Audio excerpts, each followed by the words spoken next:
परमेश्वर का चाहते उन्नति, है ना। ये उन्नति का शब्द इस जगह में बहुत बड़ी प्रयोग हो रही है। उन्नति उन्नति उन्नति करो, उन्नति करो, अपना उन्नति करो, दूसरा का उन्नति करो। भविष्यवाणी बोलने वाला एक्लेसिया का उन्नति करेगा। सो एक्लेसिया का उन्नति करने के लिए बहुत अच्छा हो जाओ, परमेश्वर का चाहते हैं। इसलिए 13 में इस कारण जो अन्य भाषा बोले तो वह प्रार्थना करे कि उसका अनुवाद भी कर सके। ठीक है ना। सो क्या था, कोरिन्थियन लोग है, अन्य भाषा बात कर रहा था, तो कोई भी समझ नहीं आया, उन्नति भी इतना नहीं आ रही है। इसलिए परमेश्वर का चाहत था जो लोग अन्य भाषा में बात करे वो प्रार्थना करो, वे जो अन्य भाषा में बोलने वाला वो अनुवाद करो। और ये शब्द प्रार्थना, ये यूनानी शब्द में प्रोसुकोमाई शब्द है, प्रोसुकोमाई। सो वो ये मतलब क्या है, तेज चाहत का मतलब है। तेज चाहत मतलब जो लोग अन्य भाषा में बात कर रहे हैं, तेज दिल से चाहत करो अनुवाद करने के लिए। क्यों? अनुवाद से उन्नति आएगा। तो लोग दिल से अनुवाद के लिए भी चाहत करना पड़ेगा। और यहाँ पे दूसरा पॉइंट क्लियर है, जो अन्य भाषा में बोलते हैं वो अनुवाद करते हैं। कई एक्लेसिया में, चर्च में जो लोग आत्मा को प्रकाशन करते हैं, वो लोग, कई लोग करते हैं एक अन्य भाषा में बात करते हैं, और तो दूसरा लोग ने वो कहते हैं अनुवाद करते हैं। अनुवाद करे होके वो अनुवाद करेगा, लेकिन वो अनुवाद नहीं है, वो भविष्यवाणी करते हैं। भविष्यवाणी, क्योंकि भविष्यवाणी और अनुवाद है वो भाषा में आएगा जो जानने वाला भाषा में आएगा। तो इसलिए लोग ये क्लियर नहीं है, समझ नहीं है, वो लोग सोचे वो अनुवाद कर रहे हैं। लेकिन यहाँ पे परमेश्वर ने 2 जगह में साफ करते हैं, जो लोग अन्य भाषा में बात करते हैं वे अनुवाद करो, है ना। क्योंकि वो चाहते हो देश चाहत रखो अनुवाद करने के लिए। यहाँ तो 13 में था, और दूसरा जगह में वो सेम पॉइंट कहता है, जो 5 पद में जो लोग अन्य भाषा में बात करते हैं वो अनुवाद करो। 5 में भी तो 2 जगह में साफ होता है। ठीक है। सो और आगे हम जाएंगे। पद 14, इसलिए यदि मैं अन्य भाषा में प्रार्थना करूं तो मेरी आत्मा प्रार्थना करती है, परंतु मेरी बुद्धि काम नहीं देती। 1500 क्या करना चाहिए? मैं आत्मा से भी प्रार्थना करूंगा और बुद्धि से भी प्रार्थना करूंगा। मैं आत्मा से गाऊंगा और बुद्धि से भी गाऊंगा। सो ये अभी प्रार्थना का बात शुरू हो गया। सो अगर हम अन्य भाषा में, ओके, आत्मा में प्रार्थना, ओके, नहीं अन्य भाषा में प्रार्थना करते हैं तो क्या होते हैं, मेरा आत्मा वो प्रार्थना करते हैं। ठीक है ना। अन्य भाषा में प्रार्थना करते हैं तो मेरा आत्मा प्रार्थना करते हैं, परंतु मेरा समझने बुद्धि समझ नहीं आता। वो क्या करते हैं मैं समझ नहीं आता हूँ। ठीक है ना। अन्य भाषा में तो ये अन्य भाषा जो समझ नहीं आना, वो भाषा से बात करे तो मैं समझ नहीं आएगा, मेरा मन तो उन्नति नहीं होएगा, समझ नहीं आएगा। सो इसलिए हम क्या करना चाहिए, परमेश्वर कहते तुम क्या करना चाहिए, मैं अपना आत्मा से प्रार्थना करेंगे, मतलब अन्य भाषा से प्रार्थना करेंगे, और मैं समझने से भी प्रार्थना करेंगे। समझने से तो मतलब अपना भाषा जो जानते हैं उससे प्रार्थना करो। ठीक है ना। तो 2 प्रकार का प्रार्थना का तरीका यहाँ पे परमेश्वर ने दिया है, एक तो अन्य भाषा से और दूसरा तो बुद्धि से, अपना मन। जैसे हम कहते हैं ए मेरा परमेश्वर, मैं आपसे धन्यवाद करता हूँ, ये क्या अपना बुद्धि से प्रार्थना करते हैं। ठीक है। तो ये 2 प्रकार का प्रार्थना है। परमेश्वर कहते हैं ये उस तरफ से करो, परमेश्वर ऐसे नहीं कहा अन्य भाषा मत बोलो। परमेश्वर कहते हैं अन्य भाषा से भी प्रार्थना करो, और लेकिन एक्लेसिया में है तो जो समझने बुद्धि से जो वो है उससे प्रार्थना करो। क्योंकि अन्य भाषा में बात करोगे तो कोई भी समझ नहीं आएगा, कोई भी नहीं कह सकते हैं अच्छा प्रार्थना है ना, आप बहुत अच्छा प्रार्थना किया, या मैं आपके साथ विश्वास नहीं कर सकता क्योंकि मैं समझ नहीं आ रही हूँ। तो इसलिए दूसरा पद में आता है, अगर अन्य भाषा में सिर्फ प्रार्थना करेंगे या ऐसे बात करेंगे तो क्या है? पद 16, नहीं तो यदि तू आत्मा ही से धन्यवाद करेगा तो फिर अज्ञानी तेरे धन्यवाद पर आमीन क्यों कर कहेगा, इसलिए कि वह तो नहीं जानता कि तू क्या कहता है। 17, तो तू तो भली भांति से धन्यवाद करता है परंतु दूसरे की उन्नति नहीं होती। हाँ। अन्य भाषा में आप परमेश्वर का को तारीफ करते हैं, धन्य करते हैं, तो जो लोग आपके कमरा के अंदर एक्लेसिया का लोग हैं, मतलब जो लोग बैठते हैं, वो तो समझ नहीं आएगा और कैसे वो आपके साथ हाँ सही है, जो आप प्रार्थना किया वो सही है, आमेन, हाँ, क्यों कैसे बोल सकते हैं, क्योंकि वो समझ नहीं आते हैं। लेकिन हम तो जानते हैं अन्य भाषा में प्रार्थना करते हैं तो तुम तो बहुत अच्छी तरफ से धन्यवाद करते हैं, ये तो हम जानते हैं, लेकिन दूसरा लोग है उन्नति नहीं होता। ठीक है, पॉइंट है जो दूसरा लोग भी साथ साथ है, तो जो जानने वाला भाषा उससे प्रार्थना करो, धन्यवाद करो या तारीफ करो, ये परमेश्वर कहते हैं। अकेले है तो अन्य भाषा में तारीफ करते रहो, क्योंकि वो आप तो बहुत अच्छी तरफ से धन्यवाद करते हैं, क्योंकि आप परमेश्वर का आत्मा है, वो सिद्ध है, वो तारीफ करेगा। आप जो आपका कुछ परमेश्वर तरफ सिद्ध करके देते हैं, ठीक है, तो अन्य भाषा बोलने के लिए गलत नहीं है, वो परमेश्वर तो कभी नहीं कहा मत करो, लेकिन दूसरा लोग के साथ साथ है तो अन्य भाषा मत बोलो। जो समझ नहीं आ रहा शब्द जो दूसरा लोग भी समझ आते हैं वो भाषा से बात करो। और आगे पद 18, मैं अपने परमेश्वर का धन्यवाद करता हूँ कि मैं तुम सबसे अधिक अन्य भाषा में बोलता हूँ। पद 19, परंतु कलीसिया में अन्य भाषा में 10,000 बातें कहने से यह मुझे और भी अच्छा जान पड़ता है कि औरों के सिखाने के लिए बुद्धि से 5 ही बातें कहूँ। पद 20, हे भाइयों, तुम समझ में बालक ना बनो तो भी बुराई में से तो बालक रहो, परंतु समझ में सियाने बनो। ठीक है, कोरिंथियन लोग हैं ऐसे ऐसे काम कर रहा था, प्रयोग करता है एक्लेसिया में, मतलब जो मर्जी है अपना उन्नति, मतलब अपना चीज सोच के करता था, शो कर रहा था, मैं अन्य भाषा बहुत बोल सकता हूँ, मैं आत्मिक हूँ, दूसरा का उन्नति सोचा नहीं। पौलुस कहते हैं मैं तो अन्य भाषा तो तुमसे भी अधिक करता हूँ। ये परमेश्वर ने प्रकाशन दिया, पौलुस से ऐसे नहीं कैलकुलेशन करके नहीं, परमेश्वर ने प्रकाशन करके बताया, पौलुस तुम तो उससे कोरिंथियन का सारे लोग जोर के से भी ज्यादा अन्य भाषा में करते हूँ, है ना। पौलुस तो बहुत किया, लेकिन एक्लेसिया के अंदर है तो मैं तो अन्य भाषा में तो नहीं बोलता हूँ, मैं तो वो भाषा से बात करूंगा जो तुम लोग समझ आते हैं। ठीक है, तुमको शिक्षा भी दे सकते हैं, पांच शब्दों से भी तुमको समाजी मतलब वो कर दे सकते हैं, उससे मैं बात करूंगा। अन्य भाषा में तो मैं तो 1000 10,000 भी बोल सकते हूँ, लेकिन उससे तो आप उन्नति तो नहीं मिलेगा। तो पौलुस ने उसको और परमेश्वर ने कहते हैं तुम लोग बालक जैसे मत करो, बच्चा जैसे मत करो, थोड़ा सा मैच्योरिटी हो जाओ। मैच्योर कैसे होते हैं? सियानी हो जाओ, हाँ, बुद्धिमान थोड़ा सा हो जाओ, सियानी हो जाओ, आत्मिक बच्चा मत रहो। ठीक है, और आगे पद 21, व्यवस्था में लिखा है कि यहोवा कहता है मैं अन्य भाषा बोलने वालों के द्वारा और पराये मुख के द्वारा इन लोगों से बातें करूंगा तो भी वो मेरी न सुनेंगे। इसलिए अन्य भाषा विश्वासियों के लिए नहीं परंतु अविश्वासियों के लिए चिन्ह है।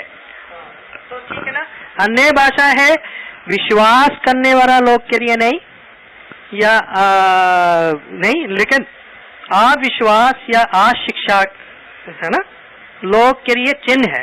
वो लोग सुन के वो लोग सोचेंगे क्या है ये, और कोर्स करना है शुरू हो जाएगा, ये क्या बात है ना, ये क्या बात है। जैसे है ना, हम भी पहले सुना है अन्य भाषा, तब हम जानते नहीं तो हम सोचना शुरू, ये क्या बात है, ये समझ नहीं आ रही है किस बात है। तो दिल में थोड़ा सा आया खोज करने के लिए, तो उनके लिए चिन्ह है, ताकि लोग सीखने के लिए चाहत आएगा, मैं भी करूंगा, मैं भी सीखूंगा, ठीक है। और भविष्यवाणी अविश्वासियों के लिए नहीं परंतु विश्वासियों के लिए चिन्ह है। यहाँ का अविश्वासी लोग मतलब ऐसे नहीं, आसक्त लोग नहीं है, विश्वासी के अंदर जो शिक्षा कम लेते हैं, ताकि उस वजह से परिपूर्ण मतलब विश्वास तक, पूरा अच्छी विश्वास तक नहीं पहुंचा, ठीक है। ऐसे अविश्वास लोग हैं, शिक्षा कम है या मतलब ठीक, मतलब ऐसे लोग हैं, नया लोग हैं, अशिक्षा है ना, ऐसे लोग हैं। भविष्यवाणी तो समाजियाना भाषा से आएगा, तो ऐसे अविश्वासी लोग मतलब जो लोग इतना शिक्षा नहीं है, वो लोग सुन के वो कहेंगे ये तो अपना मान से आ रही है, इतना नहीं। ओके, और आगे 23 यदि कलीसिया एक जगह इकट्ठी हो और सबके सब अन्य भाषा बोलें और अनपढ़े या अविश्वासी लोग भीतर आ जाएं, तो क्या वे तुम्हें पागल ना कहेंगे? ये लोग है ना, जो ज्यादा शिक्षा नहीं लिया, तो ऐसे लोग आएगा आपके बीच में, और कोरिंथियन लोग तो हर एक लोग अन्य भाषा में बात कर रहा है, ऐसे जगह कोई और आएगा, इतना उसके पास ज्ञान नहीं है लेकिन विश्वास करना चाहते हो, तो वो लोग हैरान हो जाएंगे, एकदम क्या बात हो रही है, फिर क्या हो गया, डर जाओगे या पता नहीं क्या है ना। ऐसे इस समय भी ऐसे इस तरफ से करने वाला लोग भी है ना, परमेश्वर का लोग के अंदर जो इतना मतलब गलत शिक्षा में, इस जैसे परमेश्वर कहते हैं यहाँ पे, ऐसे करते हैं, सारे लोग एकदम अन्य भाषा में बोलना शुरू करेगा, तो ऐसे लोग आके एकदम सोचते हैं ये गलत लोग है, और लोग सोचते हैं अन्य भाषा गलत है, उस तरफ से कई लोग सोचते हैं ओ ऐसे अन्य भाषा है ना, ऐसे लोग हैं, ये ठीक नहीं है। क्यों ऐसे सोचते हैं? यहाँ परमेश्वर कहते हैं ऐसे करोगे तो लोग क्या सोचेंगे, ये लोग पागल है ना, ऐसे पागल ऐसे दिखे, मूर्ख पागल कहेंगे है ना, पागल तो कहेंगे। और 24 परंतु यदि सब भविष्यवाणी करने लगे और कोई अविश्वासी या अनपढ़ा मनुष्य भीतर आ जाए, तो सब उसे दोषी ठहरा देंगे और परख लेंगे। 25 और उसके मन के भेद प्रकट हो जाएंगे और सब वह मुंह के बल गिरकर परमेश्वर को दंडवत करेगा और मान लेगा कि सचमुच परमेश्वर तुम्हारे बीच में है। और एक्लेसिया के अंदर भविष्यवाणी करेगा, और ऐसे अज्ञान लोग, अविश्वास मतलब ऐसे लोग आएगा, अशिक्षा मतलब कम शिक्षा लिया लोग आएगा, तो भविष्यवाणी अगर साहब करेगा, मतलब साहब भी ऐसे नहीं, इकट्ठे का मतलब, क्योंकि इकट्ठे करेगा तो वो लोग तो सुन नहीं सकता, ठीक है। सो सुनोगे तो कई चीज परमेश्वर ने ऐसे पॉइंट बताएगा, तो वो लोग एकदम समझेगा ये तो मेरे लिए है, हाँ मैं कैसे ऐसे परमेश्वर ने मेरे से बात किया, उस चीज को पता होके मतलब लोग मान फिरा के सोचेगा हाँ सचमुच है परमेश्वर तुम्हारे अंदर है, सचमुच ये परमेश्वर से है। फायदा हो गया ना, क्योंकि समाज आने से फायदा हुआ। और आगे 26 इसलिए हे भाइयों क्या करना चाहिए, जब तुम इकट्ठे होते हो तो हर एक के हृदय में भजन या उपदेश या अन्य भाषा या प्रकाश या अन्य भाषा का अर्थ बताना रहता है, सब कुछ उन्नति के लिए होना चाहिए। यहाँ पे बार बार परमेश्वर का वचन कहते हैं है ना, हर एक कोरिंथियन लोग कहते हैं मैं ये करूंगा, मैं करूंगा, मेरे पास ही है, मेरे ना, दूसरा का सोच नहीं था, दूसरा को उन्नति करने के लिए सोच नहीं था। ये परमेश्वर डांटते हैं, कोरिंथियन में डांटते हैं उसको। सो परमेश्वर कहते हैं हर एक चीज उन्नति के लिए करो। फिर आया उन्नति, हर एक दूसरा का उन्नति करने के लिए कहा। और 27, यदि अन्य भाषा में बातें करनी हो तो 2-2 या बहुत हो तो 3-3 जन बारी बारी बोले और वही व्यक्ति अनुवाद करे। हाँ, यहाँ पे तो एकदम आया वही व्यक्ति, ओके ना। वही व्यक्ति कौन? जो बोलने वाला, ठीक है ना। वही व्यक्ति अनुवाद करो, ठीक है। यहाँ पे तो साफ है ना, वही व्यक्ति तो कौन है? जो अन्य भाषा में बोले वो वही व्यक्ति अनुवाद करो। तो यहाँ पे भी परमेश्वर ने कहते हैं ऐसे एक बोलेगा तो वो एक अनुवाद करेगा, दूसरा बोलेगा दूसरा अनुवाद करेगा, तीसरा अन्य भाषा बोलेगा तो वो अनुवाद करेगा। एक ऐसे नहीं 31 अन्य भाषा बोल के 31 साथ अनुवाद करेगा तो समझ नहीं आएगा, है ना। 3 लोग एकदम एक बारी बात करोगे तो समझ नहीं आता ना। हम 3 या 5 लोग एक बारी आपके साथ बात करोगे तो समझ नहीं आएगा। तो 1 by 1 एक खत्म हो गया तो दूसरा खत्म हो गया तो तीसरा, उस तरह से करो, परमेश्वर कहते हैं। और 28, परंतु यदि अनुवाद करने वाला ना हो तो अन्य भाषा बोलने वाला कलीसिया में शांत रहे।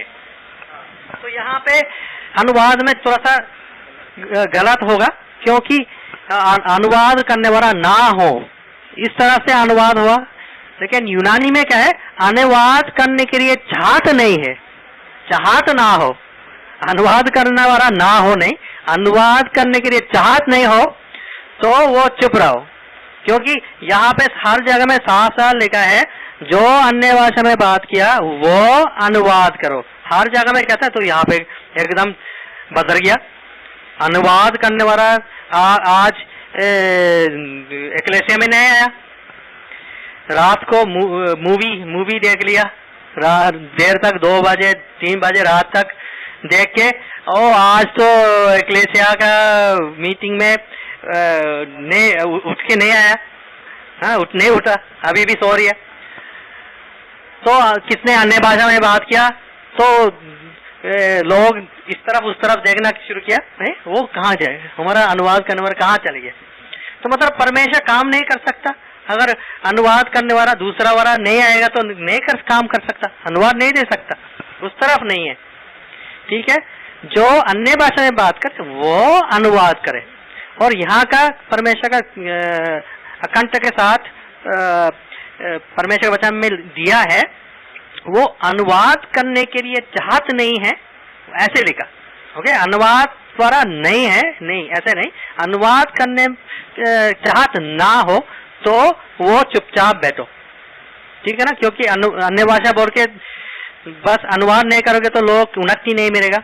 इसलिए परमेश्वर कहते हैं अगर तुम अनुवाद करने के लिए चाहत नहीं है तो चुपचाप बैठो और मन में से परमेश्वर के साथ अन्य भाषा में बात करते रहो, मन में, ऐसे नहीं जोर से, मन में तो बात करो। परमेश्वर कहते हैं ये कोई परेशान नहीं है। अन्य भाषा का बोलना चाहते हैं तो चुपचाप एक्लेसिया में मन में अन्य भाषा बोलते रहो। और आगे 29, भविष्यद्वक्ताओं में से 2 या 3 बोले और शेष लोग उनके वचन को परखें। 30, परंतु यदि दूसरे पर जो बैठा है कुछ ईश्वरीय प्रकाश हो तो पहला चुप हो जाए। 31, क्योंकि तुम सब एक एक करके भविष्यवाणी कर सकते हो ताकि सब सीखें और सब शांति पाएं। अभी 29 से ये दूसरा बात है आया, भविष्यद्वक्ता के लिए बात शुरू हो गया, ठीक है ना। भविष्यद्वक्ता, जो भविष्यद्वक्ता एक्लेसिया में है तो 2 या 3 बात करो, है ना, 30 शिक्षा दे बात करो। और दूसरा भविष्यद्वक्ता है उसका सही बात कर रहे हैं क्या है वो विभाजन करो, ठीक है। और जो शिक्षा देते हैं और दूसरा भविष्यद्वक्ता बैठते हैं उसके पास प्रकाशन आया, परमेश्वर कहता है तुम बात करो, ये बात भविष्यवाणी करो या बात करो। तो जो पहले वाला है वो चुपचाप करो, मतलब खत्म होगा तो बैठो, तो दूसरा बात करेंगे। और भविष्यद्वक्ता के लिए तो हर एक भविष्यद्वक्ता भविष्यवाणी करने के लिए परमेश्वर कहता है मौका देंगे। ऐसे नहीं है सिर्फ तीन अगर 10 भविष्यद्वक्ता उस एक्लेसिया में है तो अगर 10 में प्रकाशन आया तो वो हर एक 10 भविष्यवाणी कर सकते हैं, बात कर सकते हैं, ठीक है ना। ये भविष्यवाणी है। भविष्यवक्ता जो भविष्यवाणी देते हैं वो है। विश्वास लोग भी भविष्यवाणी कर सकते हैं, लेकिन विश्वास लोग उनके पास भविष्यवक्ता का सेवकाई का काम नहीं है, तो वो लोग तो चुपचाप बैठो। उनके लिए तो 3 या 2-3 मतलब भविष्यवाणी करने के लिए तो मौका तो मिलेगा। लेकिन भविष्यवक्ता जो सेवक है, देह के अंदर सेवक से परमेश्वर ने दिया है, उसके लिए प्रकाशन आया भविष्यवाणी करने के लिए, तो वो लोग 10 से तो 10, साढ़े 10 मतलब 10 लोग भविष्यवाणी कर सकते हैं। लेकिन 1 by 1 है, वो भी ऐसे नहीं इकट्ठे तो नहीं करेगा। एक खत्म हो गया तो दूसरा है तो तीसरा, और उससे सब लोग शिक्षा मिल सकते हैं और उन्नति होते हैं, शांति मिल सकते हैं। और आगे 32 और भविष्यवक्ताओं की आत्मा भविष्यवक्ताओं के बस में है। ठीक है ना। भविष्यवक्ता को आत्मा मतलब परमेश्वर का आत्मा कभी भी आपको काबू नहीं करेगा। दुष्ट आत्मा तो काबू करेगा, कंट्रोल करके दुष्ट आत्मा का मर्जी लेके जाएंगे, लेकिन परमेश्वर का आत्मा कभी भी नहीं करेगा, ठीक है। आप उस परमेश्वर का आत्मा को प्रयोग करना, ठीक है। आत्मा आपको प्रयोग नहीं करेगा, समझिएगा। यहाँ पे ये सच्चाई कहते हैं। और 33 क्योंकि परमेश्वर गड़बड़ी का नहीं परंतु शांति का करता है, जैसा पवित्र लोगों की सब कलीसियाओं में से है। परमेश्वर ने ये साफ किया ना, परमेश्वर तो गड़बड़ी काम नहीं करेगा, कंफ्यूजन सा काम नहीं करेगा, हमेशा शांति से है।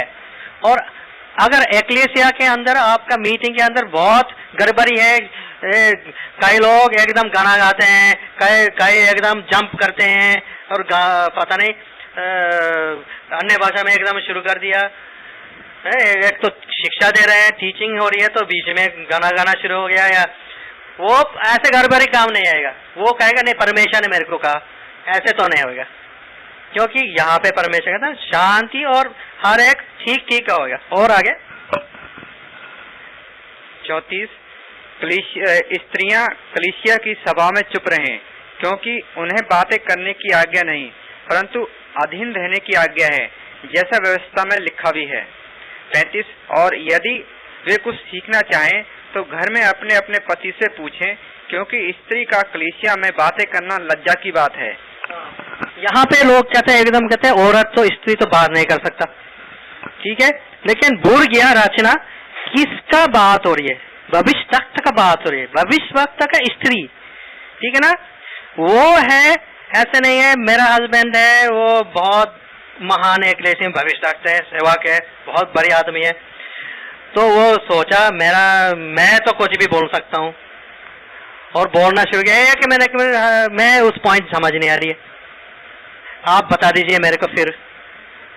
और भविष्यवक्ता है, ओके ठीक है, तो वो बताया, तो दूसरा पॉइंट में 2 मिनट के बाद वो फिर कह रहे हैं कि मेरा हस्बैंड मैं ये पॉइंट पता नहीं, तो परमेश्वर कहता तू उसके आप तो घर तो उसके साथ रहते हैं, तो उससे पूछो घर पे क्यों एक्लेसिया के अंदर वो वक्त खराब करे दूसरा का उन्नति का समय, तो इसलिए चुपचाप करो, है ना, लज्जित मत करो। और दूसरा पॉइंट है, हर एक स्त्री तो मैरिड तो नहीं, ठीक है, वो कहता है औरत लोग है बात नहीं कर सकता, लेकिन कैसे घर जाके तेरा हस्बैंड क्या है पति को कैसे परेशान कर सकते हैं अगर वो मैरिड नहीं है, ठीक है। ये भविष्यवक्ता का स्त्री की बात हो रही है, ठीक है, इसलिए वो घर जाओगे तो उनका हस्बैंड भी साथ जाओगे, वो तो आपको शिक्षा ठीक से देंगे, इसलिए एक्लेसिया के अंदर है आप चुपचाप। और इसलिए क्या रहे 36 में, क्या परमेश्वर का वचन तुम में से निकला या केवल तुम ही तक पहुंचा है। ये ना भविष्यवक्ता आप तो आपका पति है, तो तुमसे आया है या कैसे आया है। और 37 यदि कोई मनुष्य अपने आप को भविष्यवक्ता या आत्मिक जन समझे तो यह जान ले कि जो बातें मैं तुम्हें लिखता हूँ वे यहोवा की आज्ञाएं हैं। 38 परंतु यदि कोई न जाने तो न जाने। ठीक है, ये परमेश्वर ने ये निष्काश ने लास्ट में ये कहते हैं, लेकिन मैं तो इतना ठीक से शिक्षा दिया है यहाँ पे लेकिन तुम सोचे नहीं मैं अपना मर्जी से करूंगा, ठीक है, मैं तुम्हारा ये बात नहीं करेंगे, मैं तो भविष्य रखता हूँ, मैं तो वो है, मैं शिक्षक हूँ, तुमसे मैं तो नहीं लूंगा। तो ये तो यहोवा का क्या है, हुक्म है, ठीक है, समझो, ये तो यहोवा का हुक्म है, तुम ना करोगे, ठीक है। लेकिन लोग कहते हैं मैं तो उसको नहीं मानूंगा, आज्ञान रहूंगा, तो परमेश्वर का बात के तो आज्ञा में रहो, वो और बोलना जरूरत नहीं। और आगे पद 39, सो हे भाइयों, भविष्यवाणी करने की धुन में रहो और अन्य भाषा बोलने से मना ना करो। 40 पर सारी बातें सभ्यता और क्रमानुसार की जाएं। हाँ, ठीक है, लास्ट में परमेश्वर ने साफ किया, इसलिए भविष्यवाणी करने के लिए, क्योंकि उन्नति एक्लेसिया की उन्नति करेगा, उसके लिए कोशिश करते रहो, कोशिश रहो। परंतु जो मैंने कहा अन्य भाषा मत बोलो, तो ये मतलब नहीं है बिल्कुल मत बोलो, ऐसे मतलब नहीं है, हाँ उसका ऐसे मेरा शिक्षा नहीं है। लेकिन एक्लेसिया के लिए कहते हैं, एक्लेसिया के अंदर है तो मत बोलो, लेकिन बिल्कुल मत बोलो तो मैं तो नहीं कहता, इसलिए ऐसे मत करो, मत करो, अन्य भाषा को मत बिल्कुल खत्म कर दो, ऐसे तो नहीं, ठीक है। और निष्काश ये क्या है, हर एक चीज सभ्यता और क्रमानुसार उस अनुसार करो, ये पॉइंट है। तो आज हम ये 12, 13, 14 परिवार कोरिन्थियन का गहराई स्टडी किया है, आपका सही ज्ञान प्राप्त लेने के लिए, आप प्राप्त करने के लिए, क्योंकि ये बहुत मैथ पॉइंट है और आत्मिक चीज को आज्ञान ना रहो, और ये परमेश्वर का आत्मा को किस तरफ से प्रयोग करना, ठीक है। हमेशा ये मेन पॉइंट है उन्नति, दूसरा का उन्नति, और प्रेम से चलोगे तो हमें, अगर हम परमेश्वर का प्रेम से चलोगे तो हमेशा उन्नति करेगा दूसरा को, कभी भी सिर्फ अपना लिए नहीं करोगे। सो 12 चैप्टर में हम पता हुआ ये हर एक परमेश्वर का ये मतलब सिर्फ वरदान के लिए का बात नहीं है, वरदान भी कई प्रकार का चीज है, और सेवा, वरदान प्राप्त करने के बाद तो सेवा करेंगे, सेवा भी कई प्रकार का सेवा है, लेकिन प्रभावशाली एनर्जी, हाँ, बिजली देने वाला परमेश्वर है। और आत्मिक का लाभ, प्रकाशन का लाभ का बात भी है, आत्मिक चीज के अंदर आत्मा का प्रकाशन का लाभ भी है, और आत्मा का प्रकाशन का लाभ है कई प्रकार का है, 9, और हर एक तो परमेश्वर ने दे चुका है, और जो मनुष्य चाहते हो उस तरफ से वो प्रकाशन होएगा। और उसके बाद दूसरा आत्मिक चीज मसीह का देह, मसीह का देह के लिए बात हुआ, और मसीह का देह के अंदर हर एक लोग अपना अपना काम है, अपना अपना सेवा है, हर एक तो एक सेवा का काम नहीं है, उस तरफ से होके। और 14 में किस तरफ से उन्नति के बाद, ठीक है, उन्नति उस ये भी आत्मिक चीज, एक्लेसिया का उन्नति के बाद हुआ। सो ये आज का परिवार कोरिन्थियन का गहराई स्टडी है।